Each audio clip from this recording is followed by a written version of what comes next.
Alpha.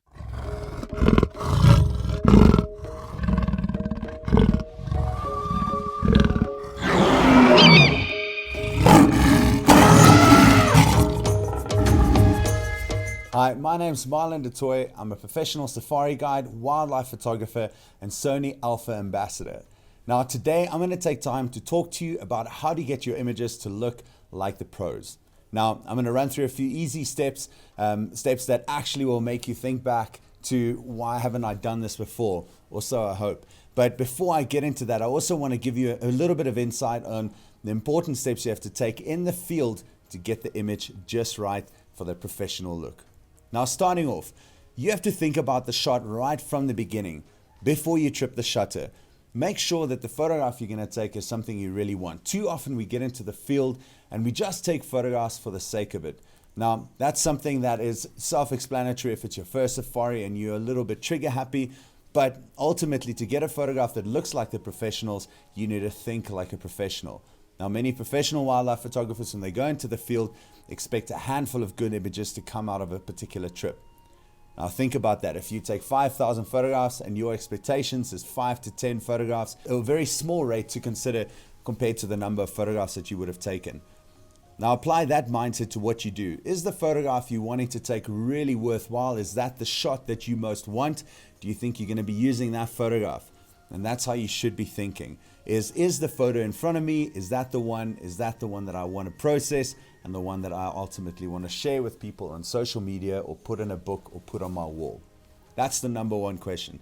Secondly is, are you focused on composition? Composition is incredibly important because yes, with today's cameras like the Sony a7R IV with just over 60 million pixels, it's easy to crop afterwards in processing, but still, the process and the journey of getting it right in camera as best as possible cannot be beat, okay? When you get into the scene, think about, is my vehicle positioned in the right way? Do I need to move back? Do I need to move forward? All these things come together to create the final image. A professional wildlife photographer would pay a lot of attention to what is in front of him, what's behind the subject, what's in front of the subject, and where his vehicle or him as a person will be positioned. That's something very important for you to consider, is where are you in the scene? What will your ultimate composition be like? Should you give it a dark background? Should you give it a light background? Should you include more sky? Do you have to be closer? That's very, very important and a good process to consider in the field. And then lastly, a very important tip is exposure.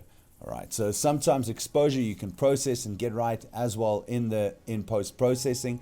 But what's important is just to try and think about the exposure in the field. Should you underexpose or overexpose? In other words, a faster or a slower shutter speed? And should you give it a dark background or a brighter background? All of which will ultimately affect your exposure. So right off the bat, 3 things that are very important to consider would be the composition. What are you composing? How are you shooting the scene? Thinking like a pro. Is this photograph one that you will keep or will you discard at the end of the day? And lastly, the exposure of your shot is extremely important because ultimately it affects the final product of your image. All right, so there you have it. That explains the bulk of it. Now we're going to get into processing your images, and I'm going to give you a few hints and tips here that hopefully will get your images looking like the professionals that you love to follow. I love to break it down in Lightroom, Adobe Lightroom, which is the processing platform that I love using. I don't like to overcomplicate things personally, and I love a good workflow.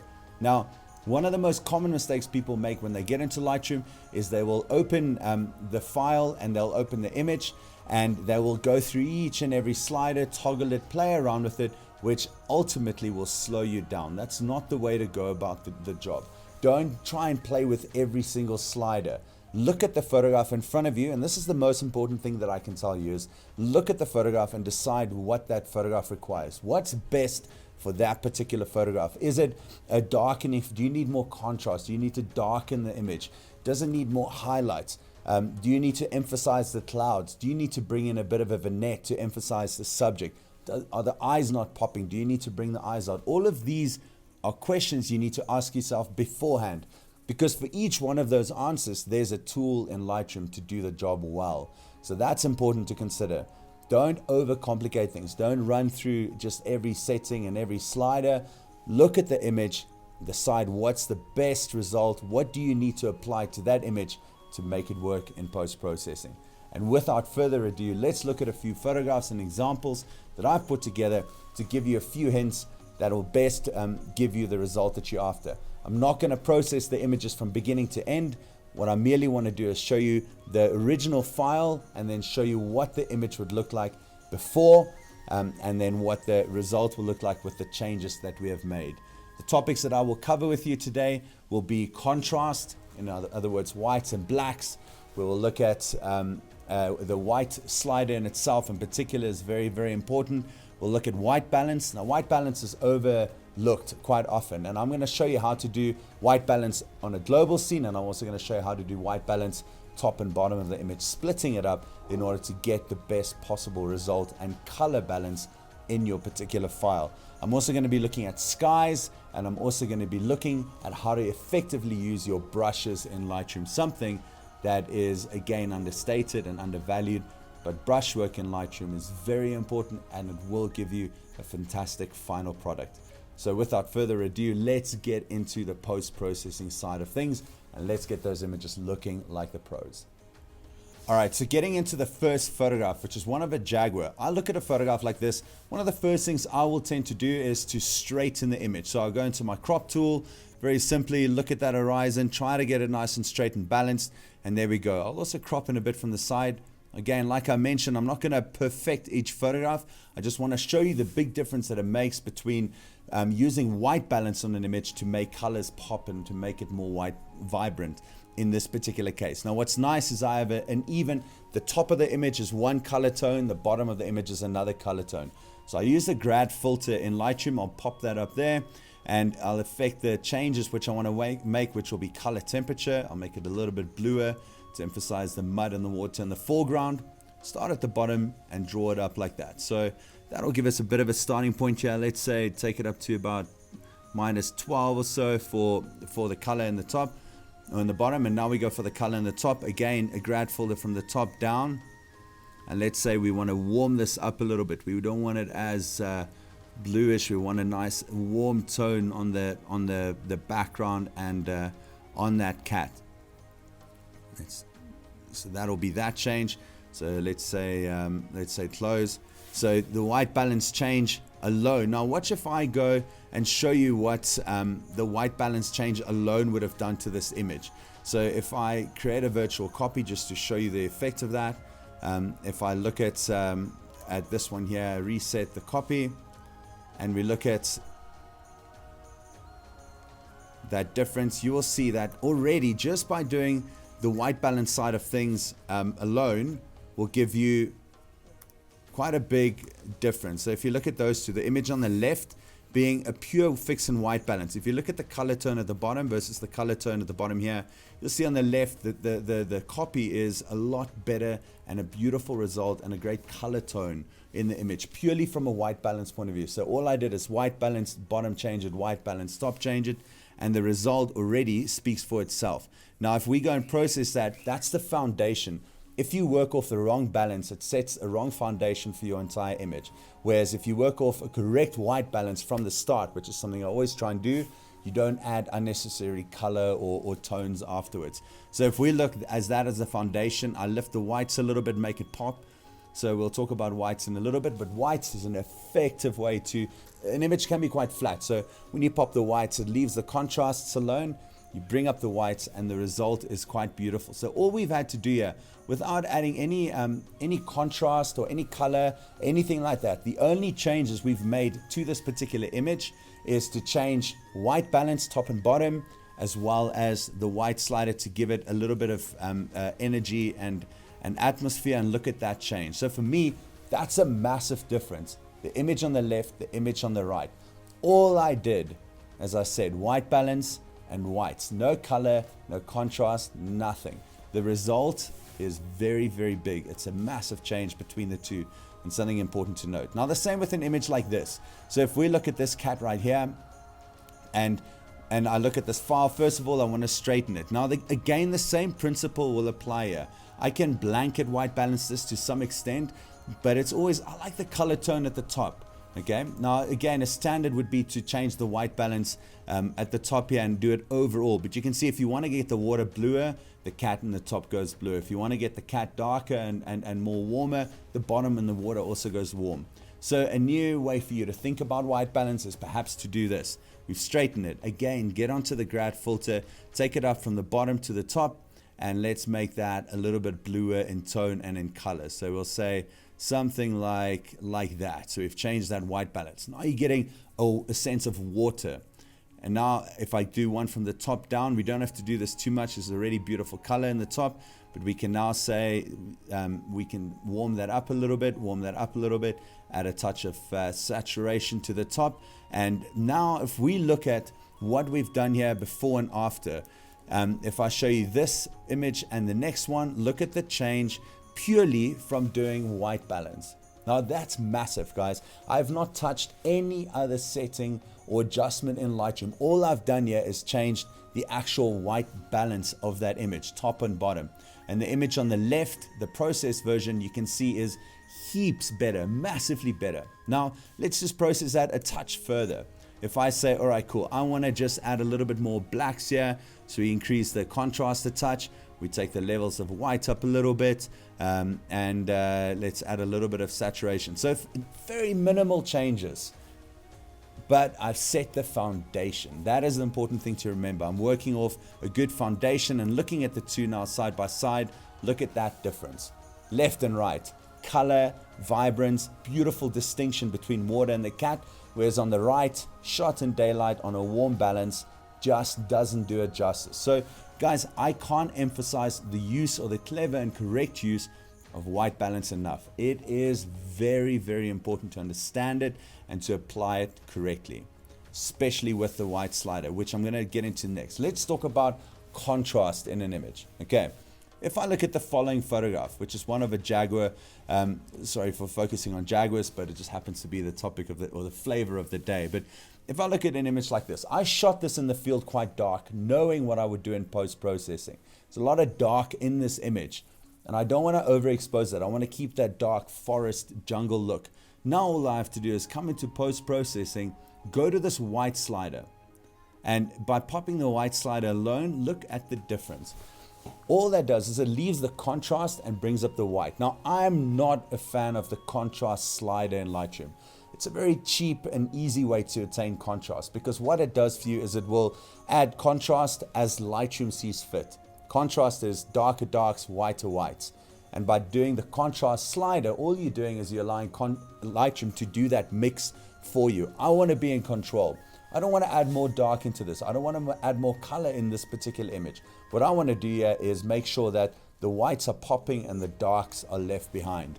Now in this file, all that I did to add contrast, I brought up the whites. Now look at this. I want to show you something. If you look at the before and after on this, look at that change.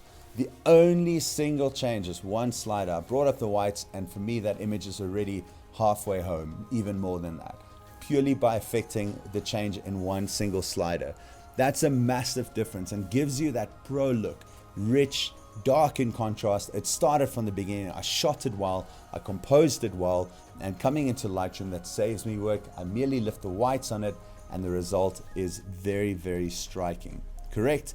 Let's look at the next one. Now here I have an elephant bull in Mana pools. Okay, this was shot again last light of day. If I look at my settings, I was ISO 5000 f 2.8 1/320th of a second.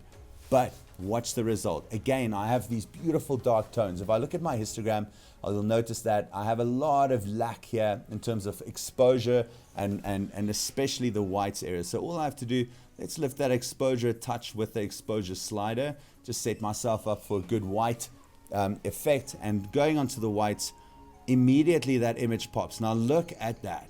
Look at that tone on the elephant itself. You can fix the white, the overexposed bit on the tusk with a brush. Go in and darken that. But if I show you just what one slider did here to give me that beautiful contrast rich, color rich, pro looking image, look at this difference. So purely by lifting the exposure a touch and then jumping onto that white slider, it makes all the difference. I can't stress that enough. What an important slider that is to use in order to attain this beautiful looking file. and the ultimate result. So let's look at the flip side of it. Let's look at what we do if we do darks. Now I'm going to explain to you how I use darks in my edit, the actual darker part of contrast. Now, as I said, I do not use contrast. What I look for is 3 layers of contrast.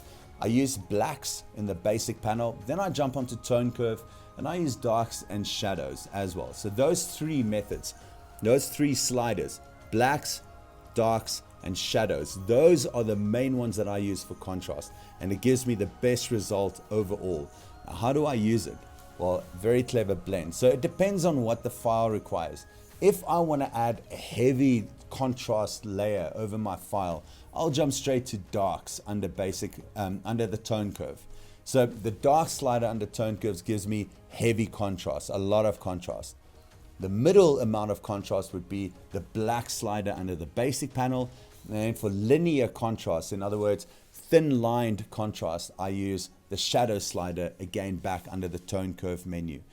Now those 3, including whites, I'll use whites and highlights and lights to overexpose and to work on the whiter parts of my frame. And I use shadows, darks and blacks to work on the contrast. And in tuning those ones, that's how I set the contrast for my file. So if I look at an image like this image already has contrast and I love it. I want to emphasize that a little bit. How do I do that? Now remember, I haven't touched a thing. Let's get into white balance. I want to warm it up a little bit. Again, setting that foundation is crucial for me. So let's take it up to 6,200 just above daylight. It was shot early in the morning. I'm going to crop it a bit just to get that white section away at the top there. And let's leave it like that. Now watch the difference it makes if I add contrast and whites. In other words, I'm taking my file and I'm adding contrast, which is great because I'm giving it depth and I'm bringing out the white. So it's almost like you're giving your image dimension, a sense of dimension. Extremely important to remember. So in this, I'll do the blacks down a touch, say -12 or so, and then I'll go into the dark slider. Let's take that down to about -25 or so. Now, I know it seems dark, but look at what happens when I bring in the whites, when I stretch it out and give it dimension. So let's say to there. And to fix the whites on the chest, all I have to do is go into the brush and take the highlights down, go over that section a little bit with the highlight slider from my brushes, and that's already looking better. We can do a touch over there and a touch over here. Now, if I look at this in post, my goodness, what a difference. Now watch this. If I show you what the 2 look like side by side, look at that difference. And again, all I did is work on contrast. I didn't add vibrance, I didn't add saturation, I didn't go play with funny colors and the RGB levels or anything like that. I looked at what the file required and all I did was add what was necessary. It was seeming a little bit flat in color. I add white balance. I needed a bit more darkness and a bit more whites. And just those changes makes a massive difference to my final result, as you can clearly see in this image. Okay, I hope that makes sense and I hope you're following along. Now, let's get into brush work. Now, this is where it all comes together beautifully. I love brushes in my post-processing, and I will show you here how exactly to put it together. This is a photograph of an agami heron captured in Pantanal, in the Pantanal in Brazil. And what I'm going to do is show you how to use brushes to emphasize this bird and to darken the back, bring out the front. Very simple. So we look at this already. I love the colors. I love the tone. I just want to work on bringing the bird out a little bit. So what I'm going to do is I get onto the brush and let's darken the edges a bit. So I'm going to take the contrast and the black down, make that nice and big, and we're going to just get rid of some of that, the edges on the side there that maybe a little bit distracting in terms of bringing the focus and the emphasis onto my bird. So that's that done.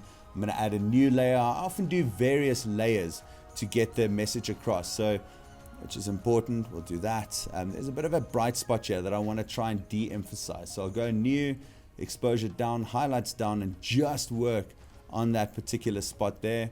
And that more or less gives us an idea of where you want to be. Now, we've worked on the outside. I want to bring the emphasis onto this beautiful bird through the clever use of brushes. So I can add a slight vignette there just to darken those edges even more. And now I'm done.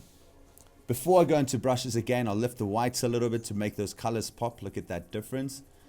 I know exactly what I want to do, and that's the important part in editing a file like this. Bring the whites up, and now with the brushes, I want to emphasize that color. I want to emphasize the color over here. I want to bring out the eye a little bit more, make that stand out. So getting onto the brushes, double click, lift the whites and color, add a little bit of saturation to the wing itself. And now going over that, you can immediately see that difference just on the wing part of this bird, the color part. And we can make that pop in that manner, add a bit of saturation. And now let's get onto the eye. So I'll go zoom, getting a little bit closer. Now for this, I'll go really tight. I'm going to show you how to work in portraits in a little bit. But new brush, take the exposure up, take the whites up to about that level, and just go in on the eye of this bird. A beautiful, stunning eye. We want that eye to stand out. New layer. I don't want to affect that. I just want to affect this part in the back here to bring that out and to bring the attention from the viewer onto the eye and then the rest of the bird. So just by doing that, if you look at that eye, now the eye pops. I've used brushes to darken the edges. I've used brushes to pop the eye, and I've used brushes to emphasize the colors on the wing. Now we can say, cool, let's add a bit of global vibrance to the image, not too much, say plus 20 or so. And if we now go and look what the before and after look like, if you look at what we've been able to do here, then look at that difference. So really popping in color. The background is darker. It emphasizes the bird. Here you can see a little bit flat in color, not as vibrant. The eye of this bird now stands out beautifully. The glisten is more important. You can see that crest popping against that dark background, and overall, not too much work. I jumped onto the brushes. I knew what it is that I wanted to do. Purely darken the edges. It emphasizes the bird. Get onto the brushes, emphasize specific features of the bird, and the end result really does speak for itself. All right, so another image that I love to do brush work on is a type of landscape scene. So let's look at this. This is a scene with impala in a forest in Mana Pools. Now, what I love about this scene is the potential of the scene. You can see that there's some pockets of light that fall onto the impala there and in the front here. Now, what I want to do is try and emphasize that both through global editing, but also with brushes. Mana also has very often this blue tint to the backdrop and the kind of the distance that you get to see under the woodland.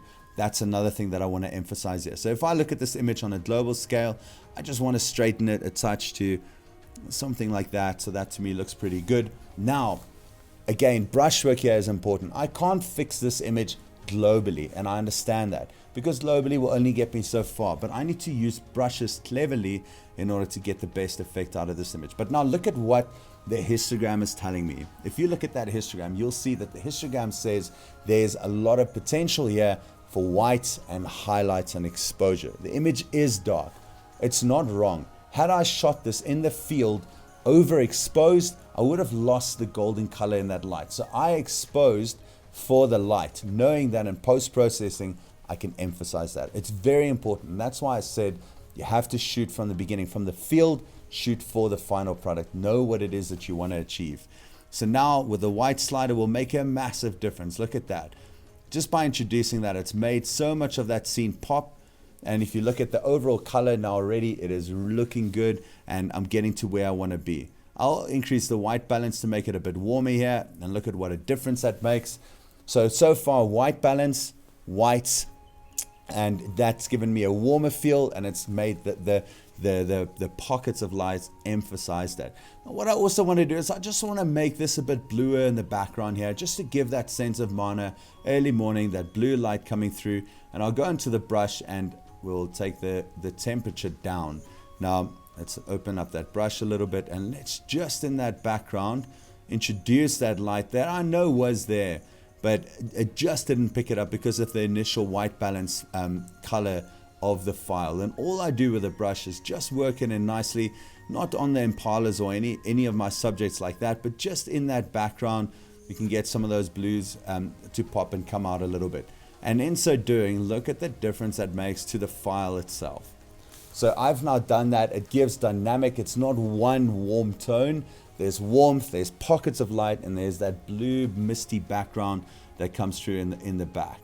We'll make the whites up a little bit more. We give it a touch of color, and just that alone, guys, is my final product pretty much.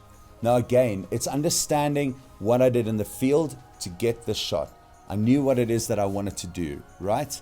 If I go and look at the before and after of this photograph, I will show you that the effect is massive in terms of the color difference. Look at this difference right there. So left, the processed version, right, the photograph that I took raw in the field. I had to photograph it that dark in the field because otherwise I would have lost the whites. The pockets of light would have been overexposed, so I shoot it darker. In post-processing, I know what I wanted to do. I bring up the whites, I bring up the white balance, warm it up a little bit more to give it some color, and then with the brush, I go into the back and I do something I couldn't have done globally. I needed the brush for that. So that's a clever use of brushwork to emphasize specific features of your frame to give you that kind of a result. But the overall image there is stunning, beautiful, I believe, and it came out really, really nice. Very small changes, 3 changes in fact, and it gives you a completely different image. I didn't go through every slider to change. I just did what I needed to, and the result is really, really stunning. At least I think so. And then the last photograph we're going to get into today will be one of a portrait. How to do portraits, and especially and specifically focus on the eyes. Now, so many people get into a portrait of a cat and a picture, but they don't work on the eyes enough, and the eyes fall flat and you lose the viewer. The eyes are the windows to the soul. It is an important part of post-processing. Now look at this. This is my file, and I can see there's some pretty light here. I don't want to emphasize the light in the back, so this will be a bit of a combination of a few things that we've touched on in this session.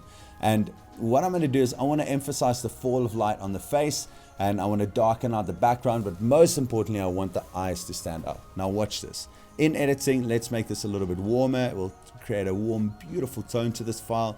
I've taken it from 5,500 Kelvin to 6,500. First change. Now I want to darken the edges a little bit. Let's do so globally with a vignette, just to give me that darken effect. So see there, it still looks natural. I can't see the vignette. Never do a vignette where you can actually see the round edges. Never looks great. Try to keep it natural. Now I've done the vignette around the edges and it looks a lot better. What I want to do now is emphasize the fall of light across this eye. So using that light that is there naturally. So go into a brush and I'm going to do whites up and exposure up a little bit. Make my brush nice and big, soft edges, and let's just brush it down like that. And what I'm doing is I'm just exposing and bringing that part of the cat to the front like this.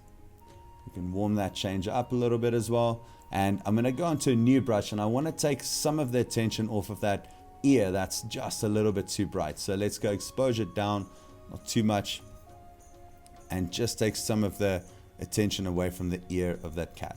Now another thing that I want to do is take some attention away from this bottom, and I'll just go darken that out a little bit. Let's go new. Let's do another one right at the base there, like this. We can do the same here. Now guys, as I said, I'm not editing this to the final product. I'm merely showing you how to shape it. Look at the difference when we get to the eyes. So I'm going to zoom in on the eyes nice and big so you can work effectively, and take the brush, double click effect to 0 all your icons, exposure up and whites up, and a little bit of saturation. Now watch this change. All right, so now I'm going to go brush on that eye, avoid the dark areas. You just want the whites to pop. You don't want to affect any change to the areas that are already black. All right, so let's say up until there, that level more or less. I'm going to do one more new one, not as much as the previous one, but just working on this eye and portions of it. Now, when I go out, look at the change that has made to this image. I can now go into my tone curve, add a little bit more contrast to it, add some shadows to the file. And if I look at the before and after, be ready to be impressed, I hope. Look at the difference, that those effects have made to the overall image. If you look at that, that is a massive change, okay? That's a pro looking image. Very, very, very quick and effective, small changes. I looked at the image on the right and I figured the attention is not on the cat. It's not on that eye. It's not on the key part. It's not capturing the viewer, but the image has potential. All I did is I darkened the background and emphasized the eyes and the fall of light across the face. Simple steps, understanding what is required for the task at hand, and the result speaks for itself. I'm sure you can see that. So guys, those are a few tips and tricks. As I said right from the start, focus on getting the shot right in the beginning. If you overexpose something too much, it's difficult to fix in the field. If you underexpose something too much, it's difficult to fix. And the same with incorrect or bad composition. Maybe you could have been lower. Maybe you could have had a better background. And these kind of things are important to focus on right from the beginning and in the field. And then most importantly in the field is think about the shot. Is this something you want to use? Is this something that has potential? And then bringing your file into Lightroom, changes that are the most important is contrast, darker darks, whiter whites, using that to give your image dimension, to give it depth, and to make colors pop. That already gives you a great platform without even having to go to vibrance or saturation sliders, just by good effective use of whites and blacks in post-processing. Then also what we looked at was the clever use of brushes. Brushwork is extremely important. It just sets your foundation. You're able to get in and do things like the eyes. You're able to effect change with the background, make it a forest background bluer versus the rest warmer. And then also white balance and how to do more than just the conventional blanket global white balance change, but to use something like the graduated filter and separate the white balance and make the waters bluer or the grass greener and the sky bluer on top, or in our case was the jaguars, and dark and warm tones on top and blue tones at the bottom. It just gives your image just that extra oomph and vibrance and dynamic range, and it just makes the viewer look at it for a little bit longer. Guys, that's my hints and tips for giving your images that pro look in wildlife photography. I hope you've enjoyed this with me. Please check in for more videos and go out there and have fun, experiment, think about the shots, and do clever, smart, easy post-processing. My name is Marlon du Toit, and thank you for your time. Till next time,